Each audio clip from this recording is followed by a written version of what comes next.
step on somebody's toes here. I'm going to try and get just a little closer this time.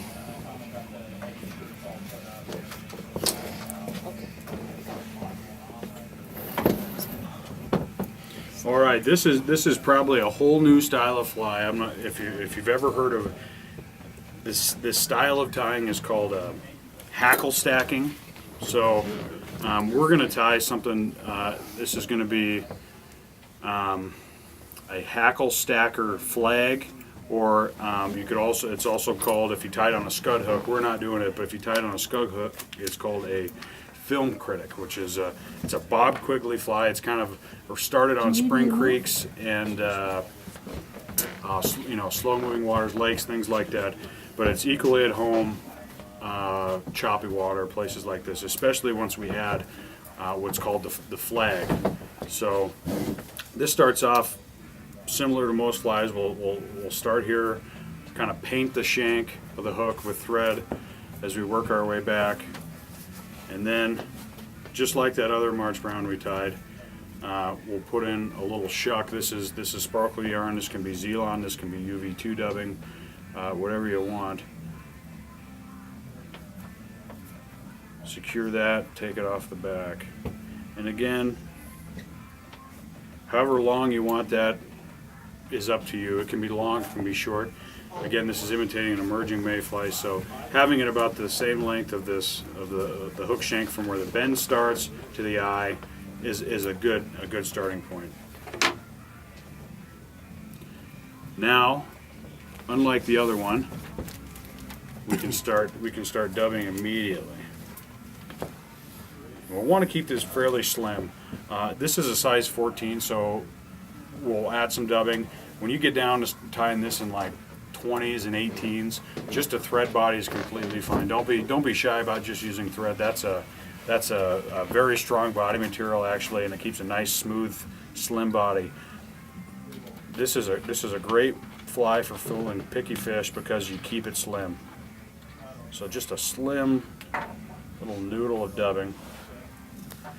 I'll start it all the way in the back here. Did we start with the ultrafine dubbing again? Yep, this is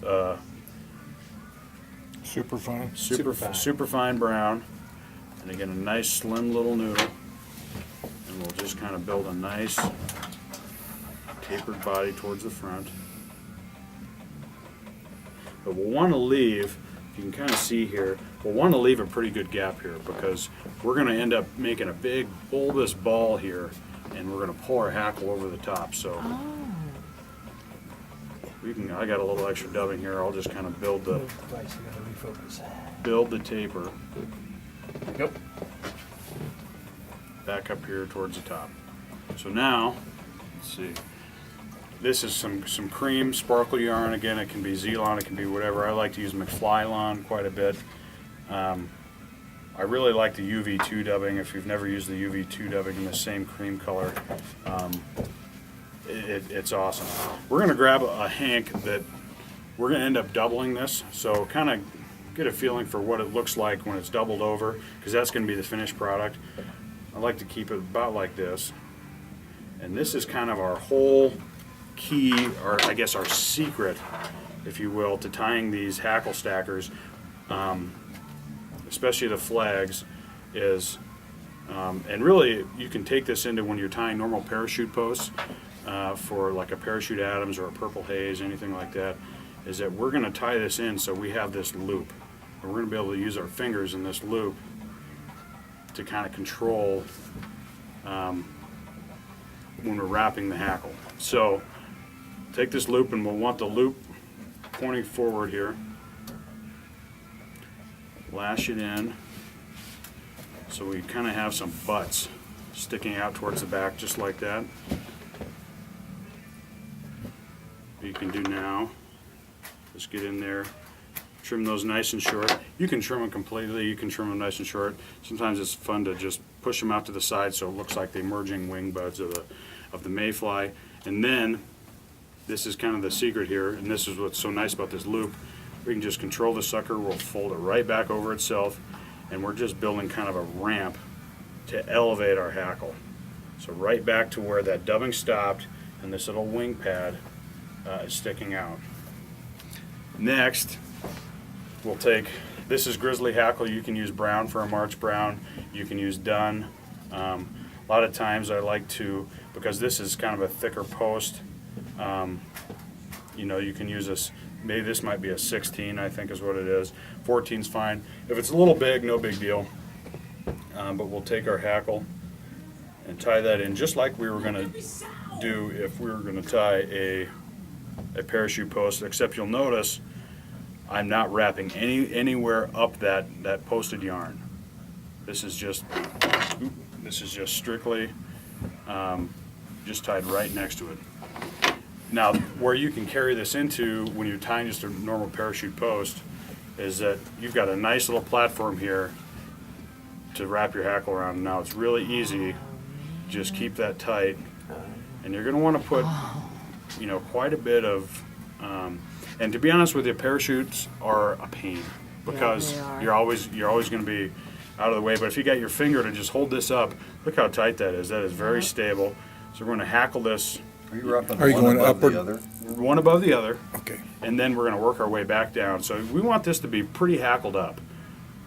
You're wrapping over the hackles as you go Yep, back and down. I'm going to wind my way through there. I'm going to try and not trap hackle, so you can see I'm kind of weaving it through there, and it's pretty hackled up. You can see there's quite a bit on there, and that's because this is really going to, again, this is going to kind of flare out. We get down to the bottom and fold all this stuff out of the way, and then go ahead and tie our hackle off. Are you in front or in back? I'm in front here. Okay. So I'm in front. I can almost let it get out of there. I almost let it slip out of there on me. That's a good thing about scissors. I didn't bring little short hackles. I have. We've got, It's a we good thing you didn't bring the short ones. Yeah. just kind of trim these excess out of here. We're going to finish the fly up there. So you can see we've got it's a fairly loose post. We can move it around quite a bit. It's pretty pliable. We're going to move our thread all the way back to where we started, where those wing butts are, and where we stopped the dubbing. You can continue on and use the superfine, and you're going to want to build basically a ball. You want this to be pretty bulbous because we want to, again, elevate this hackle. And what we're going to end up doing is taking our loop and pulling that over the ball, and then we're going to post this straight back up again. So you can use the superfine. I think it's kind of fun to use like a hare's ear because it's real spiky. And when these mayflies are starting to emerge, their legs are going crazy. They're really trying to break out of this nymphal shuck. And these little spikes, like on a hare's ear, kind of look like legs. So I'm going to use some hare's ear. And this is just a more bulky material anyway, so it's kind of fun to use for this, to make this big bulbous body, or this bulbous thorax. And you know, also when insects are emerging, kind of that point they're emerging out of, they all kind of come out of their wing back, their wing case. They get nice and bulbous and fat there because there's all sorts of gases that are helping them do that. So again, we're gonna leave a little bit of space on the front of the eye here. It looks like I'm kind of cheating myself here, but remember what we're gonna do is fold all that stuff over. So we've got a nice bulbous little wing case. It's an alternating color, it's a little bit lighter. Now, this is what really makes it the hackle stackers, that we're going to pull this over. But we're not just going to pull it over because we don't want to trap all these hackles. We really want to sweep these out of the way. Sweep them out of the way real good. And then we've got a little, we'll just trap it right there. And really what we kind of want to do is kind of crowd the eye here. Another fun part about this loop, and this is what, again, makes these hackle stackers so great, is that we can really pull this hackle forward. Get it nice and flush so it's sticking up towards the front of this fly. And we kind of crowded the eye there because we're going to, again, wrap this back over itself. And we've got a nice little ramp to stand this post up. Then, just an easy whip finish.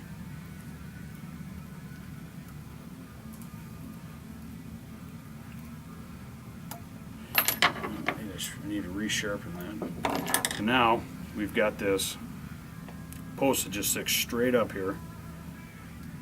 And this is going to be kind of easy for us to see. This grizzly hackle will be kind of tough for us to see. This white post really makes it easy. Stand it up here, leave it nice and tall. We're going to be able to see that for a mile. And we've got ourselves a March Brown Hackle Stacker. Now that I'm looking at it, I kind of like just leave the darker dubbing in there, but you guys have a darker hare's ear than I do for your packet. And that is a Hackle Stacker flag. I kind of like this tail to be just a little bit shorter too. Hackle Stacker flag. And the difference between this and say like a normal parachute post, when you think about a parachute post, you wrap around the post like that. Your profile in the water is very flat. You're wrapping the hackle and it's completely flat. What this is, when you pull it over the top like that, it gives it almost like a cupped look. So it's going to sit a little bit lower, and those imprints on the water are just a little more. It's different. It's not so flat. It just sits down a little bit and holds it there like that. So instead of that flat, it's more cupped. And on picky fish, any fish around a boat ramp that's seen every fly in the book probably hasn't seen one of these hackle stackers. And it's just something a little bit different. It has that profile that sits down a little further. Probably my favorite dry fly. And can you do white, or should you do? You can do white. Okay. You know, a lot of times March Browns, especially in Baetis, and I tie this in a Baetis or a blue wing olive, they hatch in real cloudy conditions. I'll actually use like a light dun or a darker dun colored wing, and I'll use a black post. Because in that Okay. glare, Sure. you're able to see that black post. But if you're not fishing in glare, that white dun will really show up in your darker colored water. But Okay. you know, for this demonstration, I used a white just because it's kind of a high vis. You can use orange, you can use neon green if you want. I don't know if the fish can necessarily see it. This post is more or less just for us. Yeah. This is, you know, if that other fly, the sparkle dun, is going to be harder for you to see. This is more of a geezer pleaser, and then it's going to be easier for you to see, especially once you get some frog's fanny on there, and some aquel or whatever you use. So You Okay. called this, imitates an emerging mayfly, which is, it comes up from the floor or the Yep. river, and it's Yep. shuck and it's shuck. It's and- stuck and and a it's flyaway. shuck. Is the first one we tied also? also an emerging pattern, They but kind of look like live mayflies too, though. they do. So- You know, and if you really do that shuck sparse, it'll probably err more towards the side of an adult, Oh. and if you do it a little bit heavier, it'll probably err more towards the size, the emerging side. The nice thing is, if you put quite a bit in there, you can always trim it out of there. Don't be afraid to just trim it out of there if you don't like it, or if you feel confident in something that's a little more sparse towards the back. This is a really fun one. The possibilities are endless to this. Like I said, if you tie this on a scud hook that's curved, this whole second half of the body is going to be sitting below the surface film. All you're going to be able to see is this bright post and this hackle tips, and it's like you just get these zombie rises out of fish that they can't help but try and eat it. So have fun with this. Again, this is a Hackle Stacker. He says. Yeah. Works great is if you guys like purple haze. The purple haze, this is a great way to tie purple haze also. I'll tie another one, and then I'll bring it around as a example. You got that?